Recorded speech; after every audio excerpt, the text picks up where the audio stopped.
Slightly over half of Americans say the amount of income tax they pay is too high.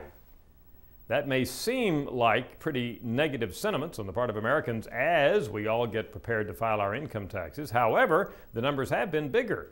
In fact, some credit to the Bush administration here. The numbers were in the 60% range of Americans saying that the amount of taxes they pay is too high up until Bush's tax cuts passed. Then that too high number actually has been down since that point.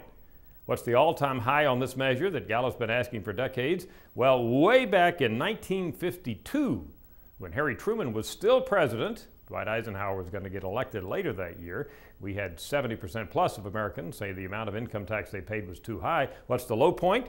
46% back in February of 1961, just after John Kennedy took over the presidency. But again, we had just recently, a year or two ago, 48% of Americans saying the amount of taxes they pay was too high, almost a record low.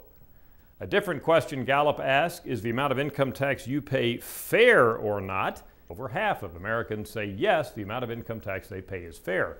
Speaking of that, we do find sentiment in our most recent data on the part of the American public that the rich, upper-income Americans and corporations should be paying more in income taxes. That's a key issue in this presidential campaign. A fairly substantial majority of Americans say that upper-income Americans pay too little in income taxes, and the big majority of Americans also say the corporations pay too little. This provides some public opinion support for the Democratic candidates who have been arguing that the tax cuts enacted by the Bush administration on rich Americans should be rolled back. Taxes should be increased for those Americans fortunate enough to make quite a bit of money. Happy tax filing time. I'm Dr. Frank Newport, Editor-in-Chief of the Gallup Poll.